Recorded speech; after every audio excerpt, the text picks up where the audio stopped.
Alrighty, everybody, it is currently Monday, September 1st, 2025, and I'm coming at you live from La Casa de mi Abuela. Had to throw a little bit of Spanish at you. All right, I hope you've been sipping a lot of Modelo's or a lot of Coronas lately, because I threw a little bit of Spanish at you.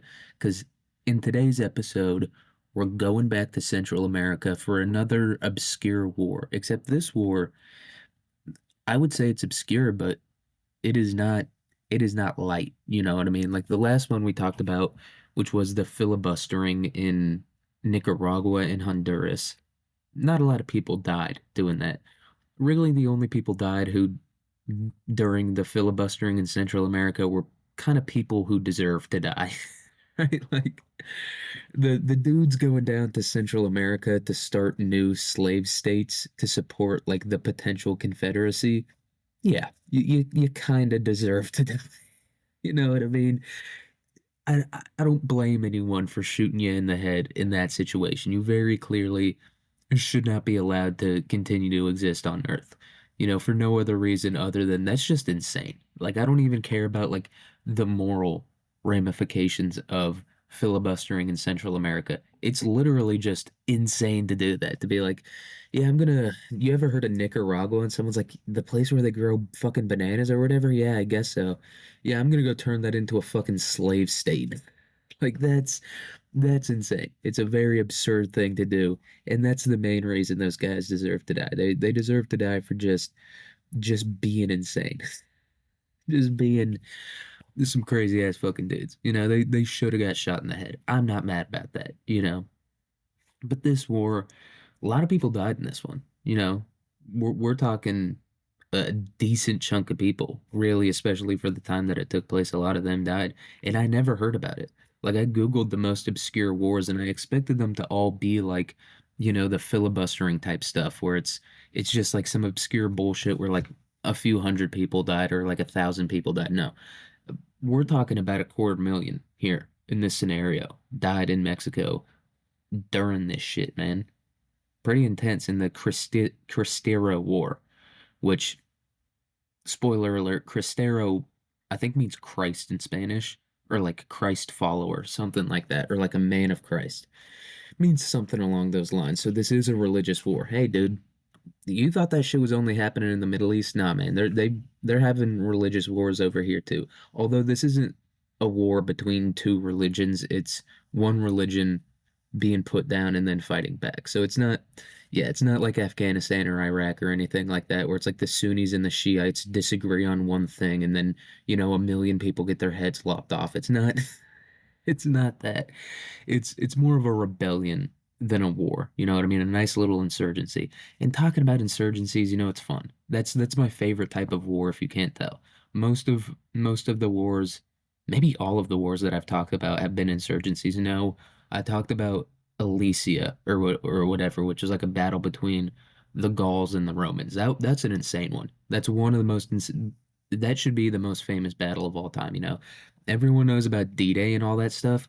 This was literally like the most powerful empire in the world. Could have got pretty fucked up, you know, never came to its full power if it wasn't for this one particular battle. Or maybe not the most powerful empire in the world. I don't know if Rome, even like relatively compared to other countries or, you know, kingdoms at the time, if it was the most powerful ever, but definitely the most influential, you know.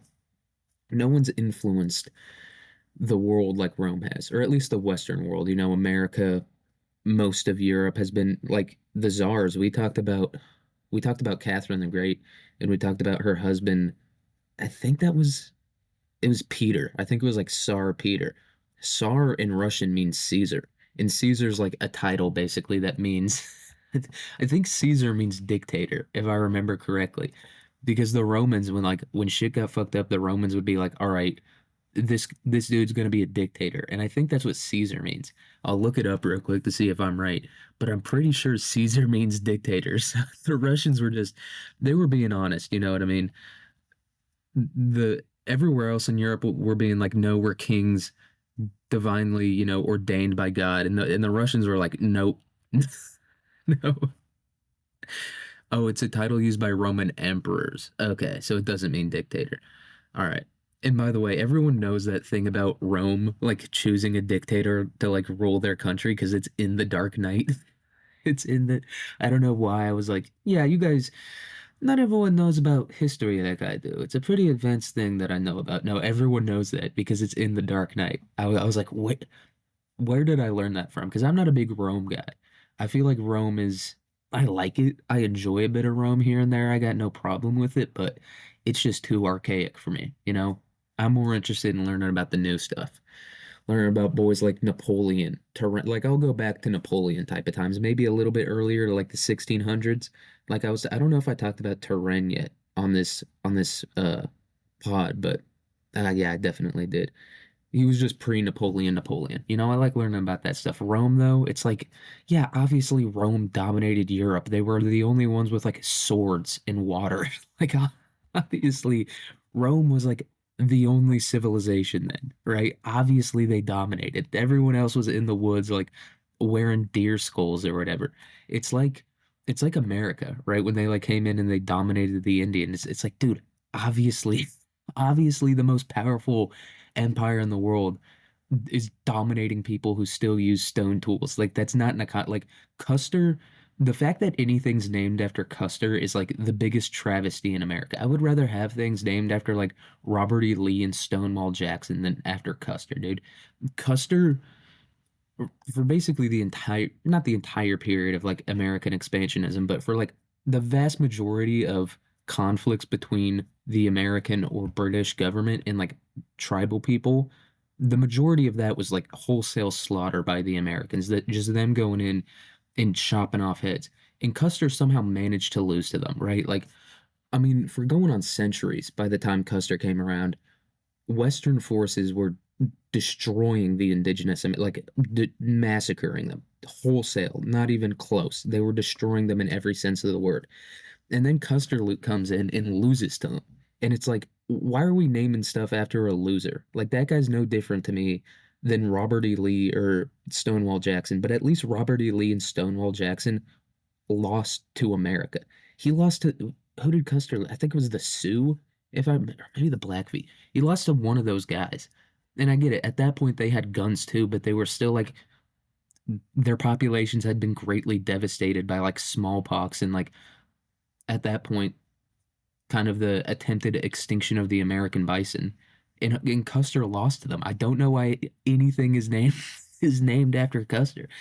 I don't understand it at all. It's like the guy he lost to the people that had been dominated for like centuries and centuries and centuries. You know? It's there's not even a comparison for it. Right?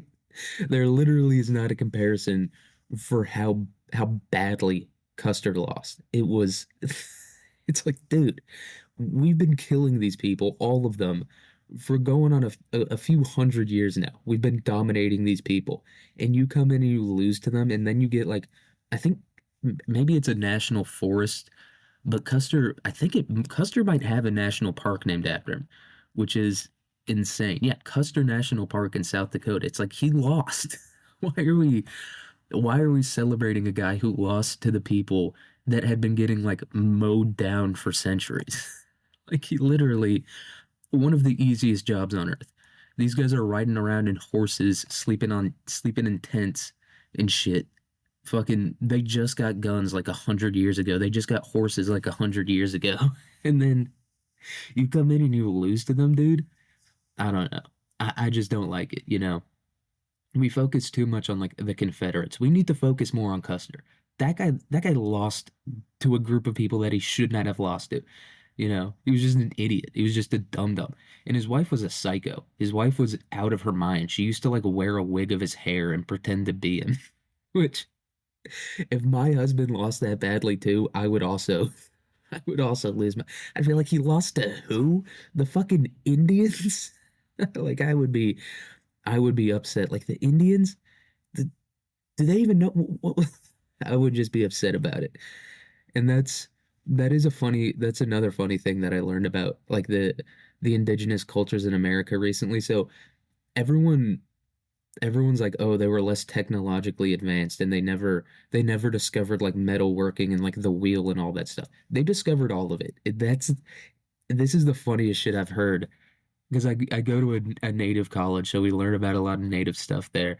And there's like this myth or idea or whatever that like the natives never discovered the wheel. They discovered the wheel. They just like didn't use it for anything. Like they fully like they used it for toys and stuff like that. Like they knew how to make wheels and they just didn't like make anything big with it.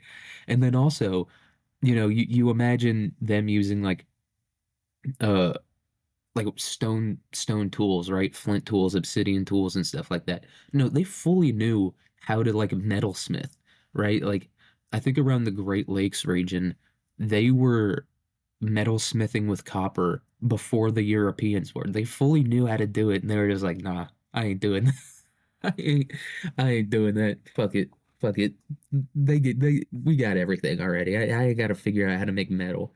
And it makes sense why they didn't do it, right? Because they didn't have the same, human pressures that groups in the like Europe and Middle East and, East Asia and North Africa had. They just didn't have like they just weren't fighting like full out wars constantly. They fought a lot, right? Because they're people, and that's kind of kind of what people always do. They're always going to find something to fight about. So they did fight, but it wasn't like the same level of full scale warfare that was going on, in the old world at the time. It's just so funny to me that they were just like, nah, copper, I'm done with copper, dude. Stone's the shit.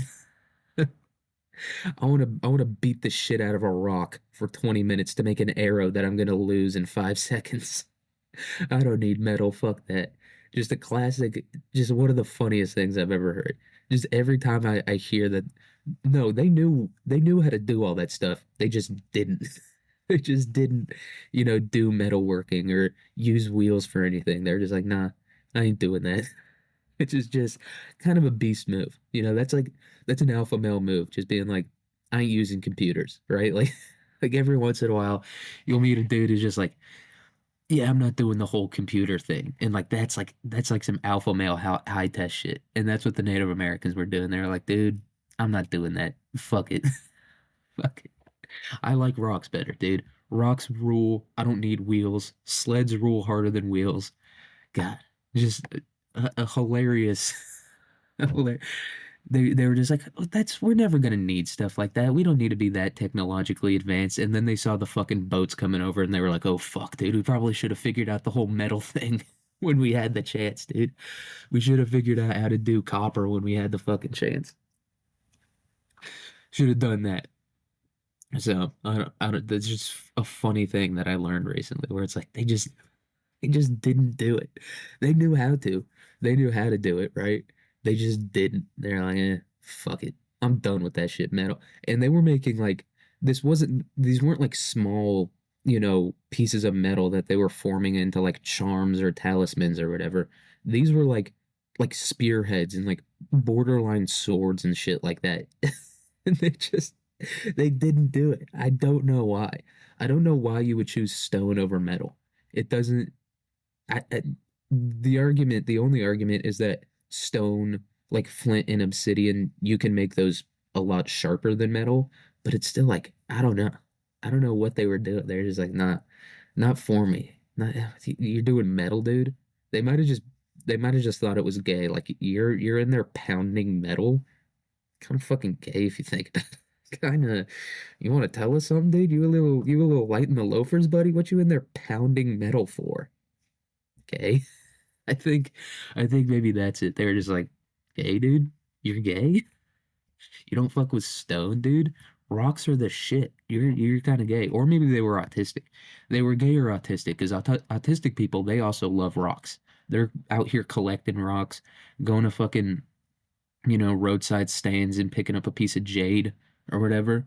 So it's one of the two. They were either gay or they thought that it was gay or they were autistic. It's one of those two options.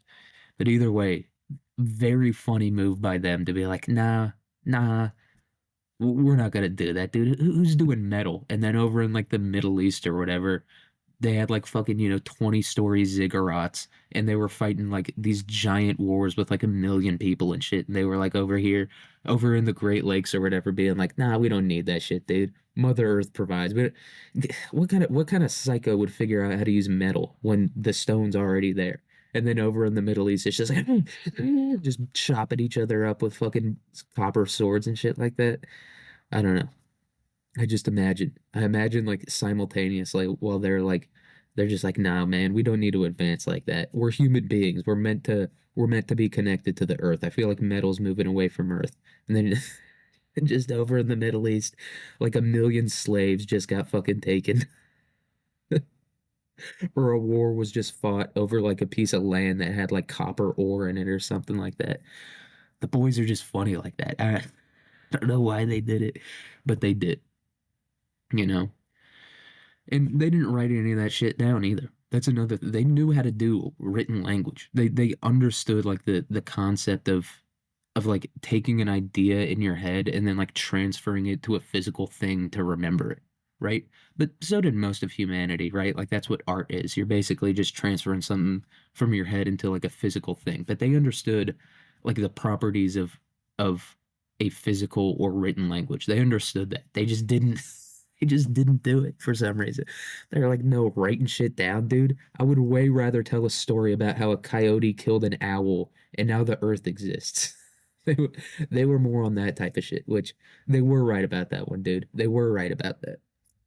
I think that's the only reason why Christianity isn't the most popular religion in the world. It's that the creation story is it's a little bit boring. You know what I mean? Like the Native American creation stories are all like a fucking muskrat dived to the bottom of the ocean and grabbed a stick and brought it to a turtle, and then land was made. I think that's like pretty similar to like what my tribe's like creation story is. Some There's something about wolves turning into people, something like that. It's pretty sick, dude. It's like Lord of the Rings or something like that. And then the Christian creation story is just like, yeah, this guy just decided to make it all or whatever, you know? No animals involved, you know, a muskrat didn't pull up with a stick, which is that is somehow involved in my tribe's creation story. A muskrat got a stick and then wolves turned into people. It was something along those lines. I don't remember it exactly because they didn't write it down. They didn't. But you know what they get written down? The Cristero War. Cristero. I don't know how you pronounce it. The Catholic War. It was all about Catholicism.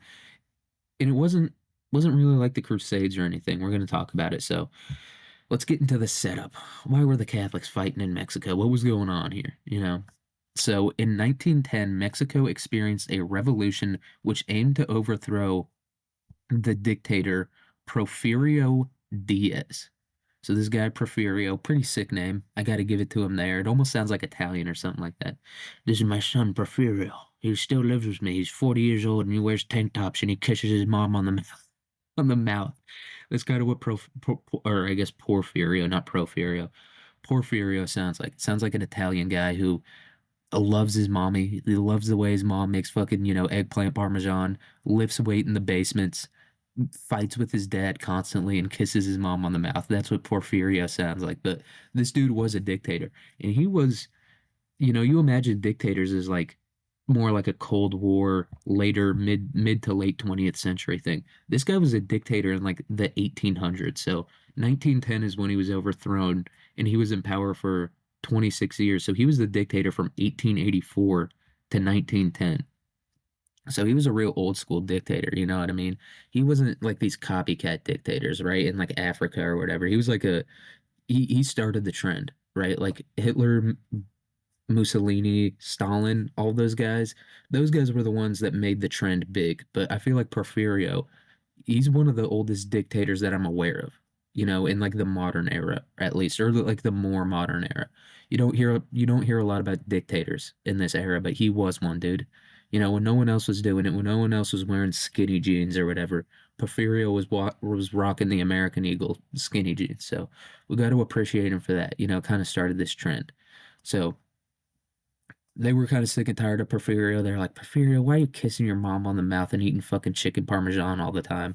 So they did a little revolution in 1910. So the insurgents won, and revolutionary leader Francisco I. Madero was elected as president in 1911. So they overthrew him in 1910, but didn't elect a president until 1911, which I guess makes sense because you don't want to immediately put a new dude in there because obviously you can't hold an election right after a war. That's a pretty difficult thing to do. So they waited a little bit and elected this guy Madero. He's not super important to the story, and neither is Porfirio Diaz, but this is all kind of how these anti-Catholic sentiments came to be within the Mexican government. You know, just unstableness, dictators, all that stuff. They kind of tend to go after, right?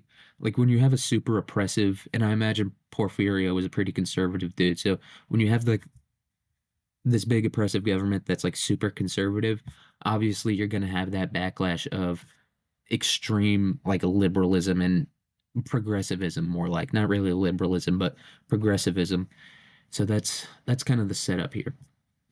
So Modero was overthrown and executed by General Victorino Huerta in 1913. So he only got 2 years in there, dude. Porfirio was in there for 26 years. So I'm imagining Modero was like, dude, Porfirio got 26 years. I'm gonna get at least 10. And this guy Huerta came in and he's like, nope, not doing that today.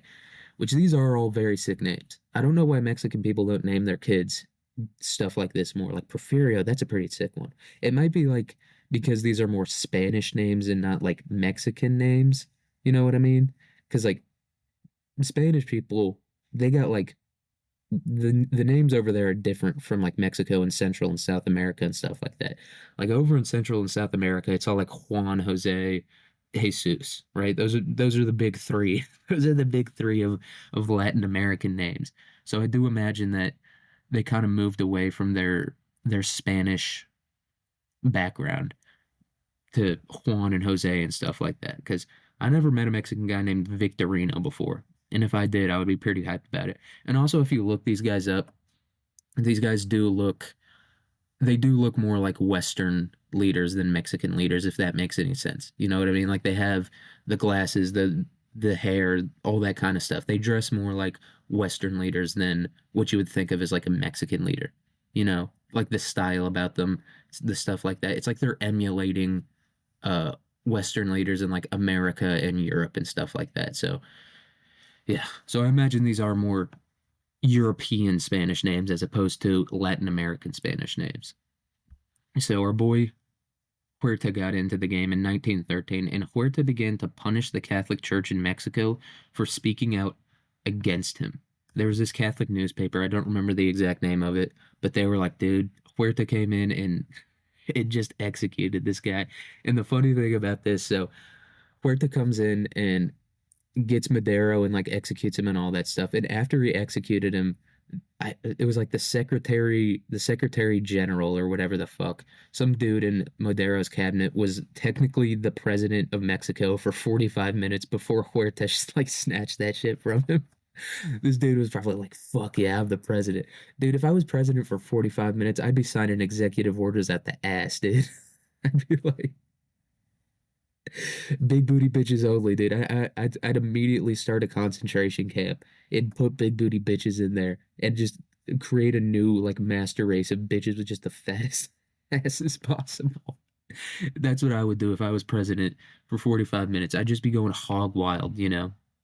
But I guess this guy, whatever his name was, I don't remember. He didn't go too crazy, probably because Huerta just killed the president, so he probably didn't put up much of a fight. He was probably like, "Yeah, dude, you can have it. You're good, Huerta. I'm not gonna be like Madero. I'm not gonna put up a fight.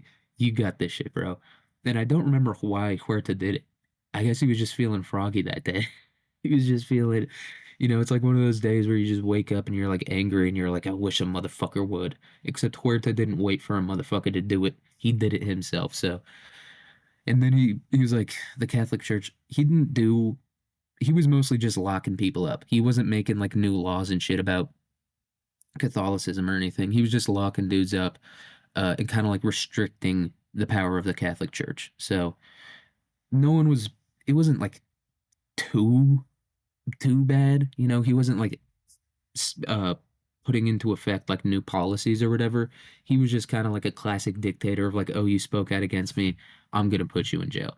And then Huerta, he got even less time in office than Madera because Huerta was forced to resign in 1914 after the Liberal Constitutionalist Party overthrew him in 1914. I don't know why I wrote down 1914 twice, but hey, it's important, dude, because Huerta only got like a year in office, dude. So we went from like 26 years to 2 years to 45 minutes to a year in office. I mean, these guys aren't getting much time to really get anything done.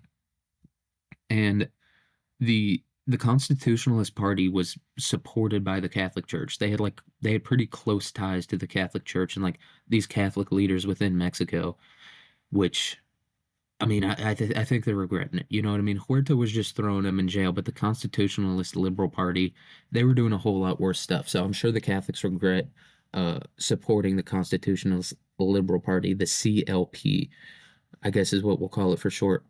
But yeah, dude, Huerta only got a year in there, dude. He only got a year. You know, he was like bitch ass Madero. He doesn't know how to be a real dictator. I'll show Madero what a real fucking dictator is. And then he just immediately got fucked by the Constitutionalist Party. So yeah, I had no idea this stuff was going on in Mexico at the time. You know, it's just weird. You know, you learn about Europe and all that shit in history class, but you don't learn about our neighbors to the south. You know, I can understand not giving a shit about Canada. Canada's a they don't really do anything and they never really have done anything, right? So I can understand why we wouldn't want to learn about them, but like Mexico, I didn't know it was like this down there, dude. I didn't know there was so much conflict within Mexico. I didn't know like that same type of enlightenment ideology was in Mexico and causing the same types of wars that or the same types of like conflicts that were happening in Europe. You know, it's a not the exact same thing, right? Because obviously the world wars didn't affect Mexico, but they still had a lot of the same issues where it was like extreme conservatism pushing back against like extreme progressivism. So these guys came in, and obviously the or I guess the LCP, not the CLP, the Liberal Constitutionalist Party, they were very progressive. So uh, this is gonna be a tough name to pronounce. Vena Venu Venustiano Tiano Venustiano Carranza. I'm just gonna call him fucking Carranza. The first chief of the Constitutionalist Party army became de facto leader from 1914 to 1917. So this guy came in, Carranza, and he was the de facto leader because they just didn't hold an election after that happened. I think they saw what happened with Madero and Huerta and stuff like that, and they were like, dude, if we hold an election immediately after this, it's not going to end well, right? Like what happened with Madero, he got elected right after what was the first guy's name? Diaz was overthrown, and that became a whole fucking issue. So I think they were like waiting for things to calm down and simmer a little bit and kind of set up a better system before they held an actual election. So this guy, he was a military dictator. Let's be honest about this. He wasn't elected, and he was a military leader who ran the country at the time. Uh, but he didn't really do a whole lot from 1914 to 1917. I guess I think he was just in there trying to keep the situation calm, which occasionally you do have to do that, right? Everyone always talks about how bad military dictatorships are, and it's like, yeah, a lot of them are pretty bad. Usually doesn't end super well. But like in a situation like this, you can kind of understand it a little bit more where it's complete fucking chaos. You know, we've had two overthrown leaders, basically two like revolutions or coups within the past like 4 years. So let's just wait for things to calm down a little bit. We'll just have this military guy rule over the country. We're not going to do a whole lot. Just wait for the situation to simmer down so we can hold an actual election. So after the approval of the 1917 Constitution, Carranza became the legal leader of Mexico. So he was officially elected into office, which I don't know, there is something fishy about that. It's like you were the military dictator for 3 years, and then everyone was like, "Oh, let's elect you as leader." I don't know. He was a pretty solid guy though. Obviously, this whole war was about the persecution of Catholics in Mexico, which talk about a poor fucking decision, dude. That does not seem like the brightest idea to do in Mexico. Mexicans are just they're Catholics through and through. You know what I mean? They really have that Catholic spirit in them. So to be like, nope, we're not doing Catholicism anymore. It not the brightest idea. And it's like the Catholics weren't doing shit like the Taliban or, Al Qaeda or whatever, where they were putting kids in cages and like having sex slaves and stuff. The, they just didn't like the idea of Catholicism, these, quote unquote Enlightenment leaders. So yeah, our boy Carranza in 1917 is officially the legal leader of Mexico. And now we're going to talk about the Constitution a little bit because that's the main thing that caused the issue. Carranza wasn't doing a whole lot of stuff really until the Constitution became ratified, I guess. I don't know how it works in Mexico, right? Like in America, the states had to ratify, or I guess the colony, or no, they were states at the time. The states had to ratify the Constitution. I don't know how it worked in Mexico, though. I guess they were writing it because they didn't.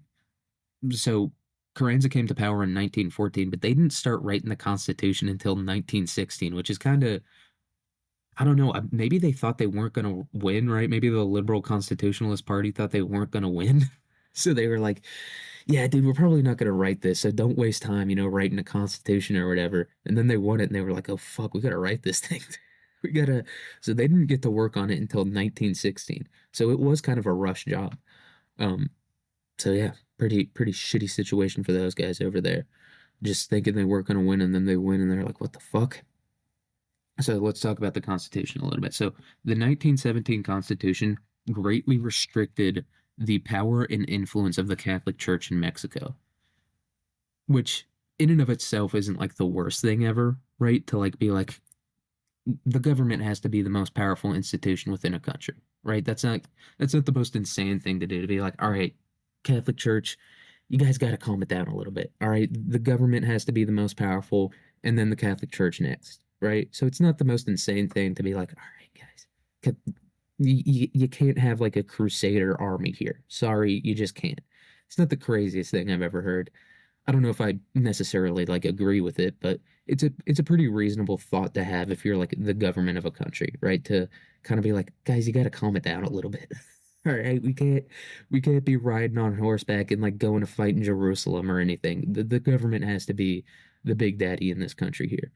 So not insane, but let's talk about what they did because it wasn't just them restricting the power of the Catholic Church. They were actively oppressing and persecuting Catholics. So, firstly, the Constitution forced the church out of public education, instead focusing on the scientific process and fighting against ignorance, which it's very funny because anyone who knows anything about just science in general knows the early 20th century wasn't the most scientifically enlightened time in the world. But they thought they were. I'm sure the scientists back then thought they were. And I'm sure we'll look back, in 1,000 years or even 100 years and look at science now and be like, those fuckers were morons. But they yeah, they just weren't a big fan of Catholicism. And obviously the entire country of Mexico is fucking Catholic, dude. There's no it's not like here in America where you can kind of be like, no, there's kind of a mixture of things where it's like Protestant ideologies and Catholic ideologies and like kind of a religious kind of stuff going on. No, Mexico it's a fully Catholic place, right? Fully Catholic. And so obviously Catholicism was heavily involved in education at the time. And obviously the libs came in and they were like, no, you can't teach about the creation story. You have to learn about the real way things happen. And it's like, but they were also wrong about that too. That's the funny thing is like the scientists who were, theorizing about how like the extinction events happened and how like the world was created and all that stuff, they were also wrong. And we're probably not maybe not fully wrong now, but the scientific explanation now probably isn't fully comprehensive and correct. So it's kind of funny to be like, you guys are wrong, and then also be wrong yourself. Just be like, you guys are fucking idiots. You don't know how the world was created.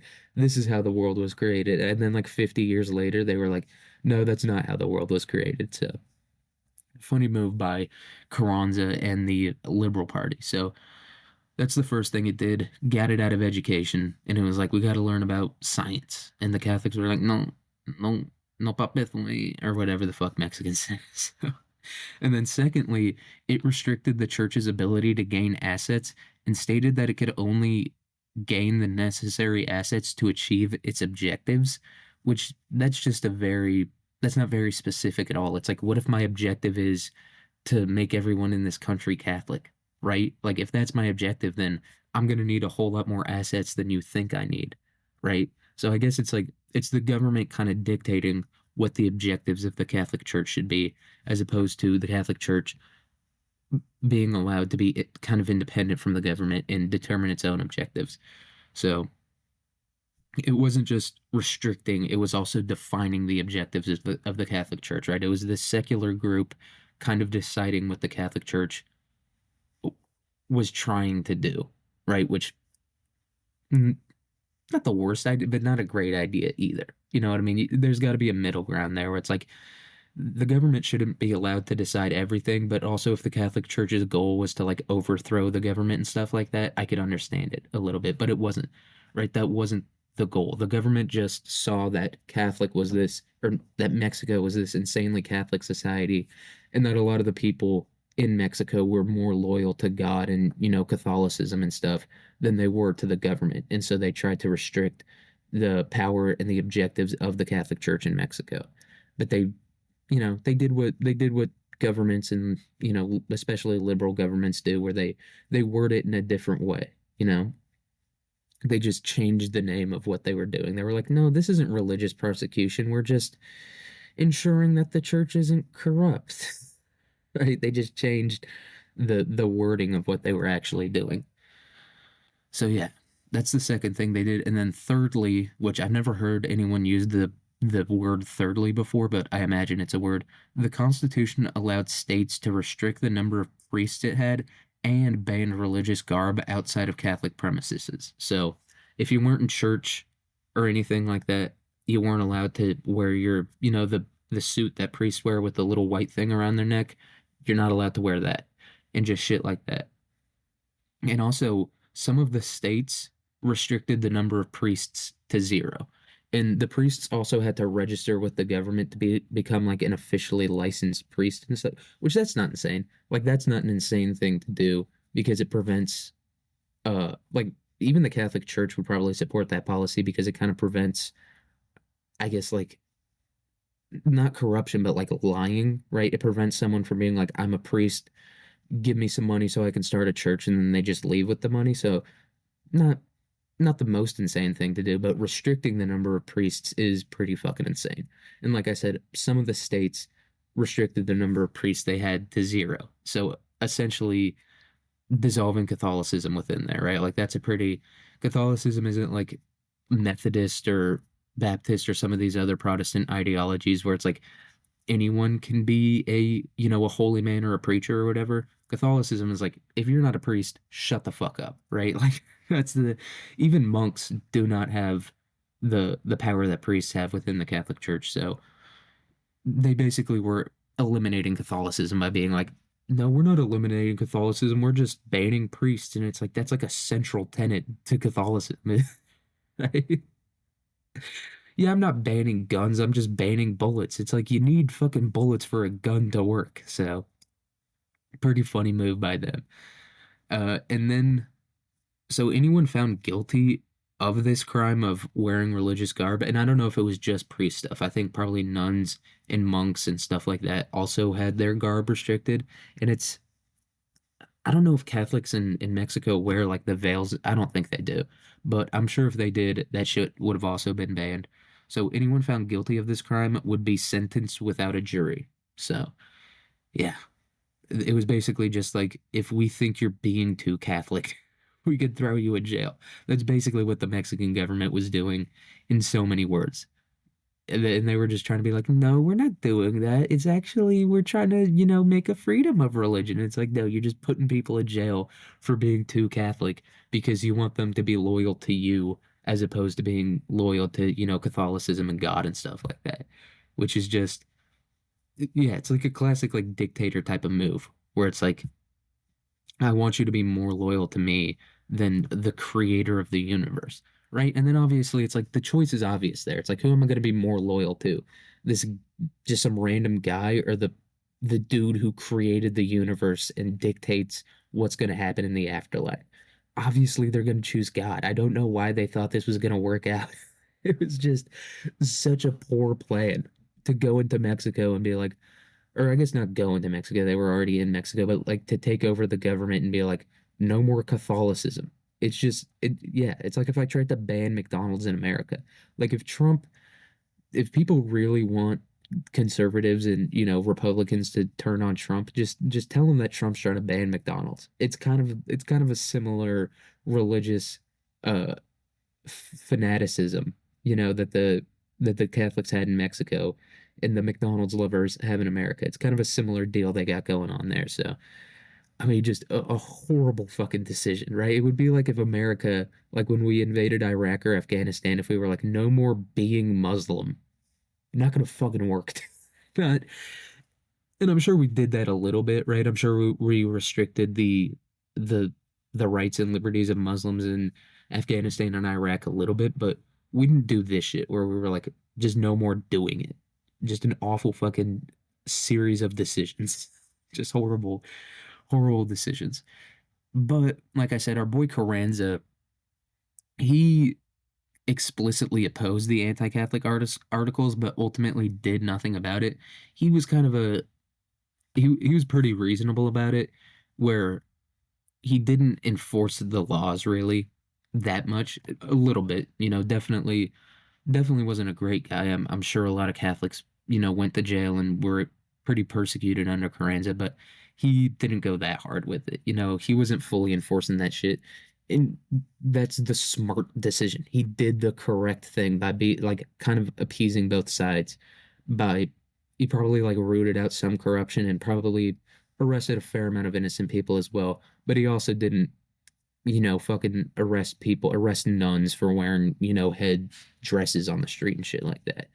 So he was pretty reasonable about it. But our next guy, not so much. So in 1924, Plutarco Calles and the Labor Party rose to power and began strictly enforcing secularist policy. So you had Carranza and the Liberal Constitutionalist Party for a little bit. And to be fair, they were pretty liberal, right? Like the war didn't start until after the Liberal Constitutionalist Party fell out of power, but then the Labor Party came in.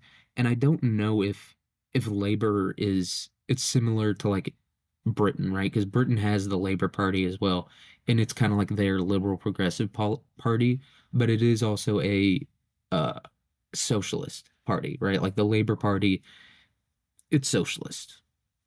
People will try to be like, no, it's not. It's so they're not great at being socialist. They're actually pretty shitty about it. They're not. they're they're kind of too corrupt to ever enforce any socialist policies, but they are a socialist party. So I don't know if this was also a socialist party, but it is called the Labor Party. So I imagine they had a touch of socialism in there, right? Like communism and socialism, that's kind of like the whole thing about it is you get the laborers on your side and you kind of do socialism from there. So, but I don't know exactly, but the, they do have the socialist tendency of restricting religiosity within a country. So I do imagine they were at least similar to socialists. So yeah, in 1924, really started to get fucking active. So under Callis, priests were imprisoned for speaking out, church property was stolen, schools, monasteries, and convents were closed, and foreign priests were expelled. Which, yeah, once again, this is this is blatant anti-Catholicism, right? With the other shit, at least they were trying to hide it behind like fancy words and all that stuff. This was just blatant persecution of Catholicism in the Catholic Church in Mexico, which once again, it's just an insane thing to do. It's just so crazy to me that these people actually thought it was going to work out in their favor, that they actually thought Mexicans were going to give up Catholicism. You're not, you're not going to convince them of that, right? It's kind of like what the British tried to do in Ireland. It's like you're not going to make Irish people not Catholic anymore. Like just everything about them is so Catholic. Same with the fucking Mexicans. They're Catholic people. You're not going to convince them to stop doing that. So the liberal constitutionalist party, they kind of had the right idea there where they were like, oh, we're an enlightened group of people, and religion's kind of a backwards thing, but they didn't actually enforce any of the policies. But the fucking Labor Party, just a bunch of morons coming in there. They had like no more Catholicism, and they were. I'll see if I can pull up the list of Mexican presidents real quick. History of leaders in Mexico. Let's Google this. I think the Labor Party actually held power for a decent uh bit of time, despite the Cristero wars happening in Mexico when they were in power. So yeah, they were kind of dictators too. They you don't want to acknowledge it. Yeah, they held power until. Oh no, they didn't. It didn't hold power after. Yeah. Okay, never mind. I was completely wrong about that. They held power for like a little bit after the Cristero Wars, but not for too long. Actually, revolutionary powers came in and or revolutionary parties came in and they began to hold power as well. So yeah, the Labor Party and Calles were kind of going crazy, or Calles, I guess that's how they'd say it, because the double L in Spanish makes a Y sound. So Calles was just going crazy, absolutely stealing property, restricting the power of priests even more, shutting down Catholic schools, shutting down convents and monasteries too, which again, just a crazy thing, right? Because convents and monasteries and just like Catholic groups like that just generally are like the ones who kind of take care of like the shit people in society, right? I guess Mother Teresa isn't the best example of that. I was going to say her, but there's some shady things going on with Mother Teresa. But just like if you look at it, right, in America, Mexico, really everywhere, Christian groups, specifically Catholic groups, are the ones who, take in orphans and take in sick and dying people off the streets and stuff like that. So it's dumb for a number of reasons, right? It's like first of all, you're trying to convince Mexicans to not be Catholics. Poor decision in and of itself. And then you're trying to take away like the people who like do good stuff for free, right? Like you want to deal with the orphans now? Just incredibly stupid, very stupid to do. And I'm not even talking about like in terms of me being pro-Catholic. I'm just politically, it's a very stupid thing. It's like you want to hold on to power, tell them fucking Catholicism rules and give them, and just, yeah, just stop fucking with Catholicism. But they did it. They chose to do it for some reason. For some odd fucking reason, they chose to keep doing it. And Pope Pius the 11th condemned the persecution, but really to no avail. He wrote these official letters. I forget what they're called. There's some like Latin name for them, but he wrote these letters basically publicly condemning uh what Calles and the Labor Party yeah, Caius in the Labor Party, and I'm sure he spoke out against the Constitution as well, because the Constitution it was the thing that actually had these policies in there about the Catholic Church not being able to have assets and foreign priests and shit like that. So he spoke out against all that shit, and the bishops, a lot of the bishops in Mexico, maybe all of them, I think, uh, I can't remember what they did. They maybe sued the church. They did like some public, or not the church, the government. They did like some public display against the government, basically at the behest of Pope Pius the 11th. Once again, nothing really happened there. You're dealing with basically dictators. You're not going to fucking convince these people that you're correct by having a demonstration or whatever.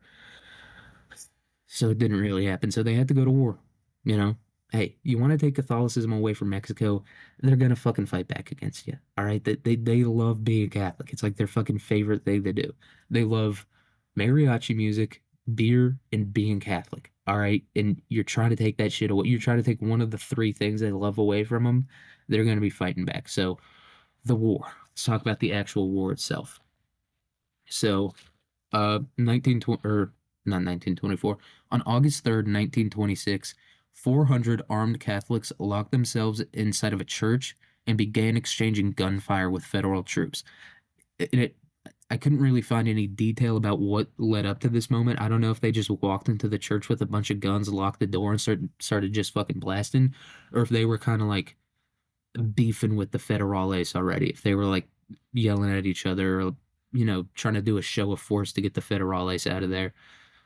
But yeah, they locked themselves in the church and they started shooting, man. And by the way, 400 people in a church, that's a pretty big church. It was, I don't think it was like the actual Church of Our Lady of Guadalupe, but it was the Lady of Our Lady of Guadalupe Church. Uh, one of them. I'm sure there's 1,000 Our Lady of Guadalupe churches in Mexico, and they just chose one of them. And I think it was in fuck. It wasn't in Jalisco. It was somewhere in like kind of west central Mexico. That's kind of where this entire war happened, was in west central Mexico. I think for a number of reasons. I think one of the main reasons why is it's kind of that area is closer to Mexico City. Mexico City is actually pretty deep in Mexico. It's in southern Mexico, just like right smack dab in the middle.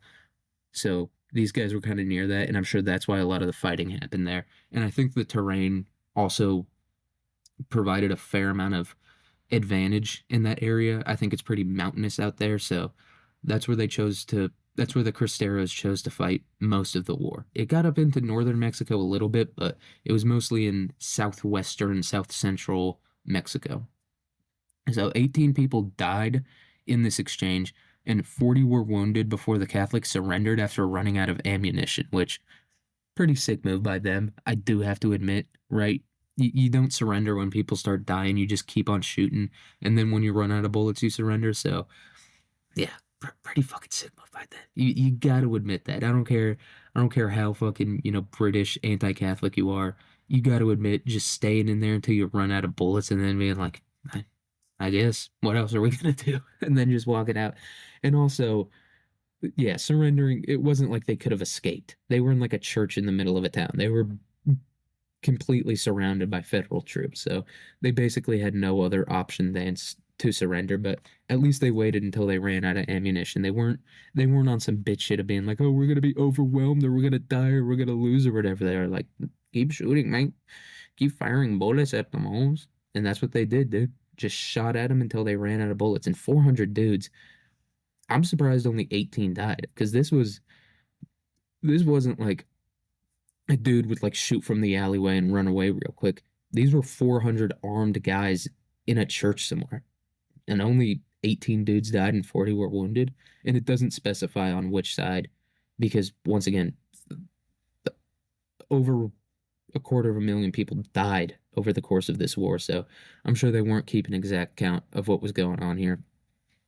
But the Catholics, they did surrender, and the Federales, they didn't they weren't they didn't take their victory with grace. They were pretty sore losers about it because the following day, 240 troops stormed the parish church and killed the priest.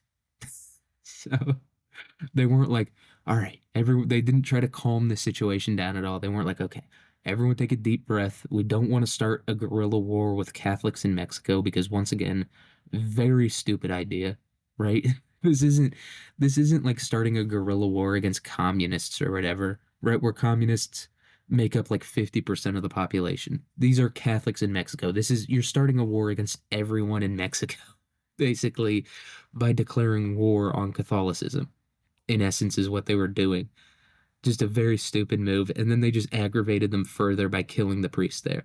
And then this shit basically exploded from there. So on August 14th, troops began a purge of the Association of Catholic Youth in the state of Zacatecas and killed their spiritual leader.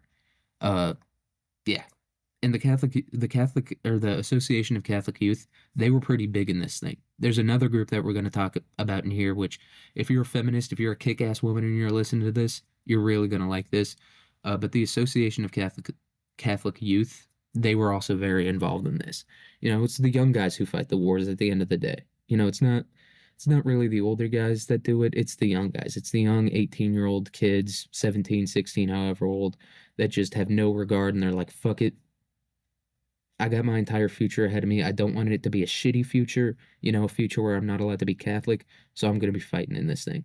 And also the Association of Catholic Youth, they were one of the groups that was greatly persecuted by the government of Calles and a little bit by Carranza.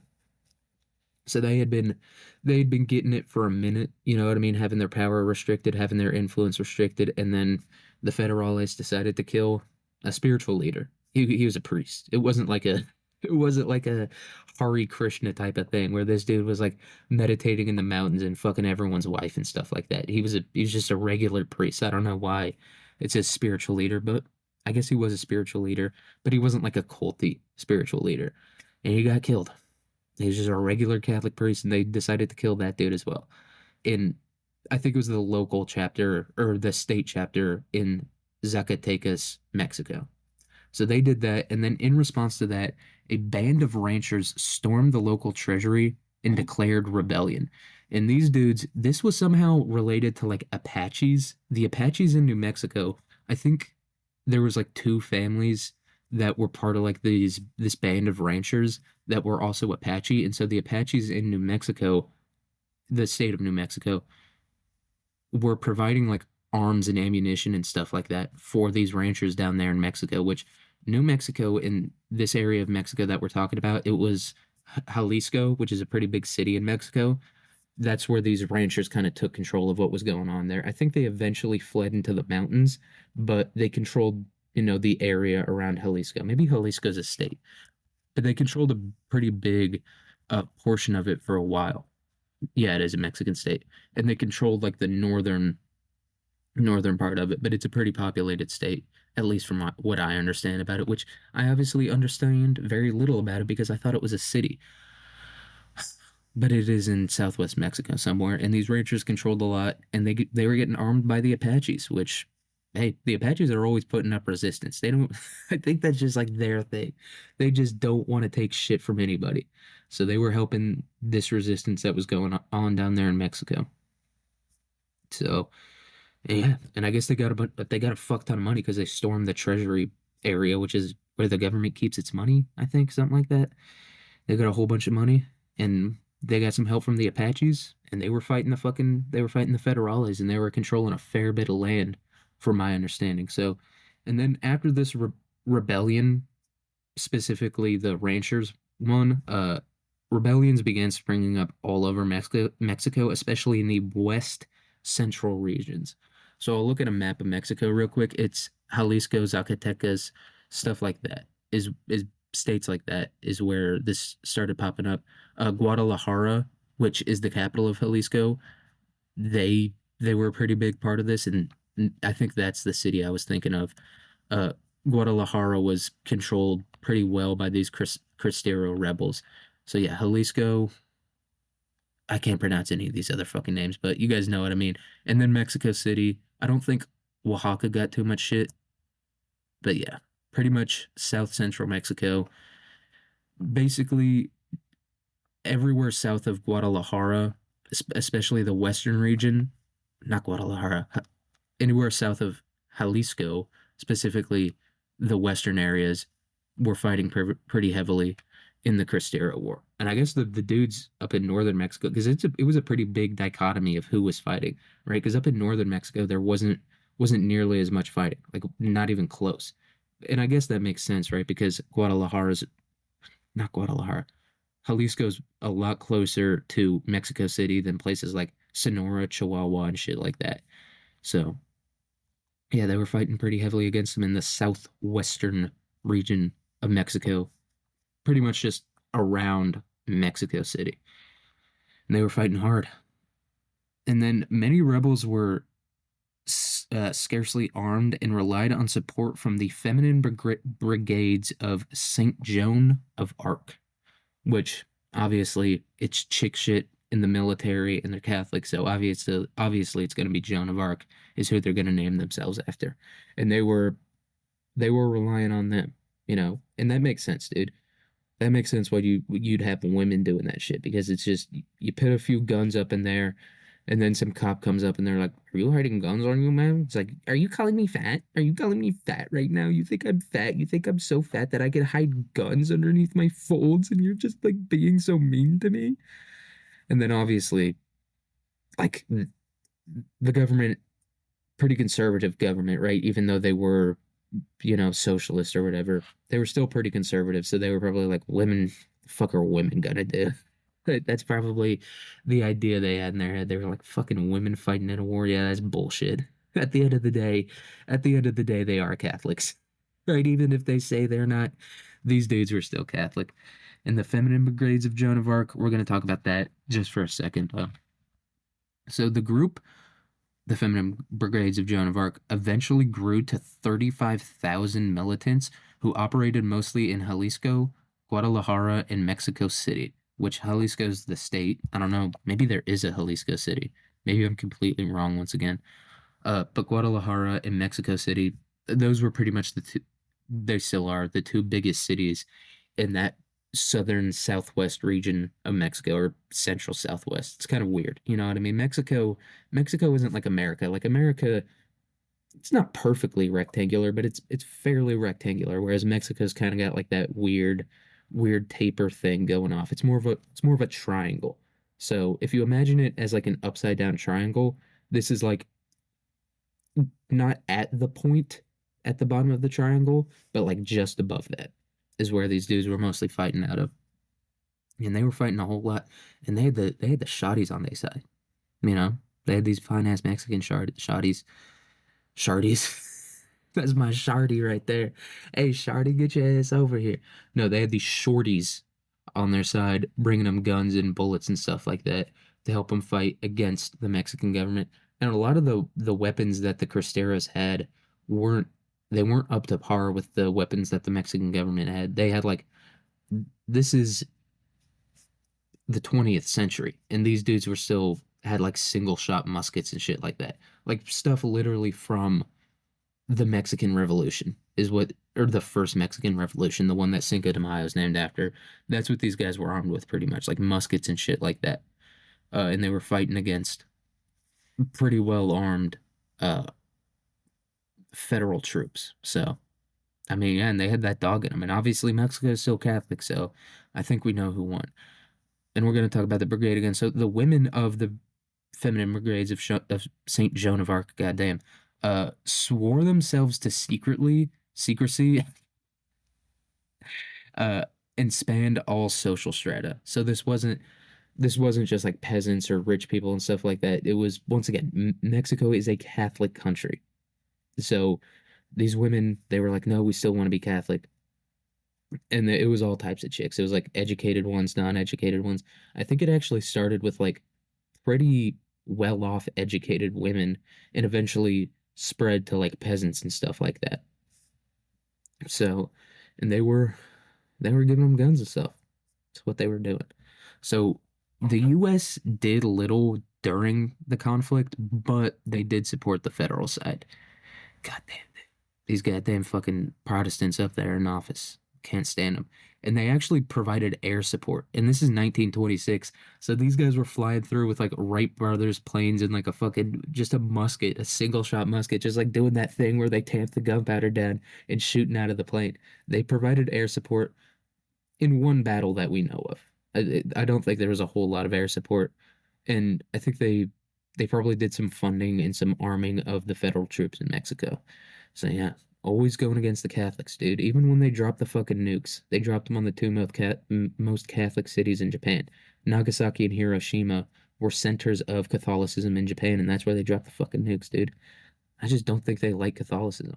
And that's obviously because Catholicism is a threat to their power, because Catholicism is more it's not like the Protestant ideologies or the Orthodox ideologies where they're kind of each one is like their own separate thing almost, right? Like Catholicism, it's this big umbrella, right? Or it's not an umbrella, it's like a group, it's a cohesive group of people who idolize the Pope, or not idolize, but they like the Pope, they listen to the Pope. That's kind of like the whole thing about Catholicism. And there's no like splintering within Catholicism, or if there is, I guess there probably is nowadays, but there is very little of it. And also back then there was a little bit of splintering because as like a compromise, this group of Catholics within Mexico started the apostolic fucking whatever the word for apostle is. Apostolic, we'll just call it apostolic. Catholic Church within Mexico to kind of like appease the government, right? Because, like I said, the government, this wasn't about bringing in, a new age of enlightenment or whatever. It was about forcing Catholics in Mexico to be more loyal to the government than they are to the Catholic Church. So this group tried to appease them by basically breaking off from the Central Catholic Church, right? The Catholic Church whose centers in Rome, they were like, we're still Catholic, but we're not listening to the Pope, right? That's kind of what they did, and it didn't really do all that much. Obviously, didn't do a whole lot of shit because Catholics, once again, love the fucking Pope, love that guy, they love him. So, uh, right. The guerrillas were strategic in choosing their battles, most of which were rural in nature. Like I said, that group of ranchers, they fled to the mountains. And obviously, anyone who knows anything about guerrilla warfare, the terrain is your best friend, right? Because you're not better armed than the federal troops, you're not better trained than the federal troops.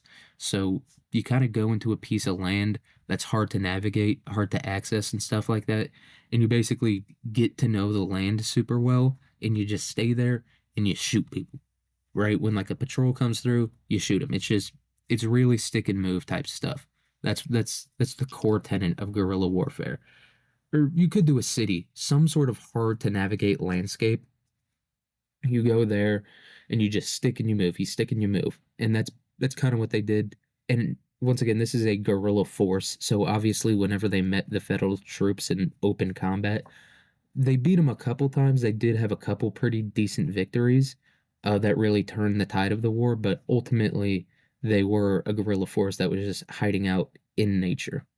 This wasn't, I don't think it was super urban. Um, I guess a little bit, right? Because there was a fair amount of fighting in Guadalajara and Mexico City, but for the most part, it was rural. It was Viet Cong, Taliban type shit of hiding in, the jungles or the mountains, whatever you can have to your advantage. That's where you go and hide, and you fight the federal troops. So they were pretty strategic. They knew what the fuck was going on. All right. So in 1929, a truce was negotiated by American Ambassador Dwight Morrow. Morrow. Uh, yeah, this guy came in and he's like, "Hey guys, let's calm the fuck down." All right. And I don't know exactly why. Maybe the U.S. government was kind of sick and tired of arming the federal troops in Mexico. Maybe the war started to become unpopular within America because obviously America, it's all about freedom of religion. It's literally the First Amendment. It's literally number one on the list is it involves freedom of religion. So he negotiated a truce. I think ultimately the reason why Dwight Morrow was sent to negotiate this truce was just to kind of end American involvement down there. That was probably like the main goal of sending him down there was like, we're kind of sick and tired of giving these guys unlimited guns and money. And we don't want this war to expand northward and affect America too much. And it did affect America a decent amount, right? Because obviously America's got a lot of Mexicans in it, especially in the Southwest region, and a ton of Catholics as a whole. And there was a lot of Mexican American support for the Cristeros within there. So I imagine America's backing of the federal troops, of the anti-Catholic troops in Mexico was pretty unpopular.